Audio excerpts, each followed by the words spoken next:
আমাদের অঞ্চল হলো উত্তরে হলো নেপাল, আমাদের অঞ্চল। নেপালের সৌভাগ্য, তারা হিমালয় পর্বতের পাদদেশে আছে।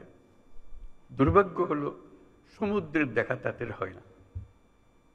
তাদের সমুদ্র দেখতে হলে আমাদের মাঝখান দিয়ে দেখতে হবে, আমাদের মাধ্যমে দেখতে হবে।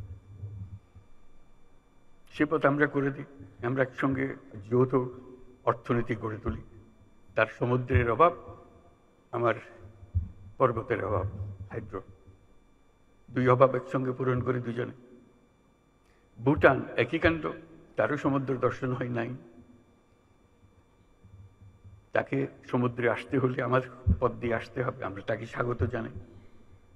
তেমনি ভারতের পূর্বাঞ্চল একই অবস্থা, নেপালের যে অবস্থা, ভুটানের যে অবস্থা,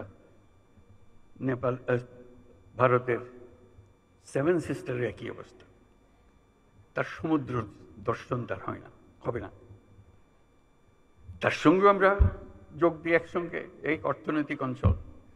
আমাদের যে সমুদ্র বন্দর, তাদের মাল আনা নেওয়া করবে, আমাদের মাল আনা নেওয়া করবে, তাদের কাছে যাবে। তাদের অর্থনীতি আমাদের অর্থনীতি একসঙ্গে জাগবে। তারাও খুব কষ্টের অবস্থায় আছে, তারা খুব ভালো অবস্থায় নেই। তারা এই সুযোগ পেলে তারাও আনন্দিত, তাদের ব্যবসা আমাদের ব্যবসা রমরমা ব্যবসা হবে, একসঙ্গে ব্যবসা হবে। এগুলো বললাম এই জন্য, আমরা ভবিষ্যৎ সম্বন্ধে অনেকটা হতাশায় ভুগি।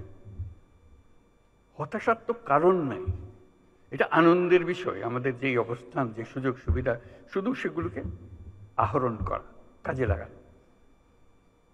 প্রক্রিয়া শুরু হয়েছে, এই প্রক্রিয়াকে জোরদার করা, যাতে করে আমরা এই অর্থনৈতিক অঞ্চল গড়ে তুলতে পারি। মালামাল সোজা চলে যাবে নেপালে, সোজা চলে যাবে ভুটানে, সোজা চলে যাবে সেভেন সিস্টার্সে। তাদের মালামাল আমাদের মাঝখান দিয়ে, আমাদের ব্যবসা তাদের ওখানে যাবে, তাদের ব্যবসা আমাদের এখানে আসবে। সেটাই তো হলো অর্থনীতি। কাজেই প্রাকৃতিক দিক থেকে আমরা খুবই সৌভাগ্যবান। তার চেয়ে তো একটা বড় সৌভাগ্যবান আমরা,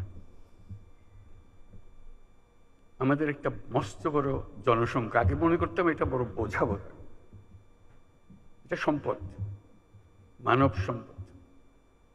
যেহেতু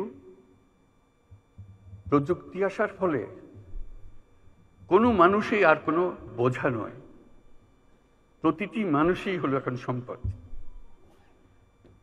উদ্ভাবনের সম্পদ, এন্টারপ্রেনিয়রশিপের সম্পদ, নতুন আবিষ্কারের সম্পদ। আমরা সেই সম্পদের সম্পদশালী।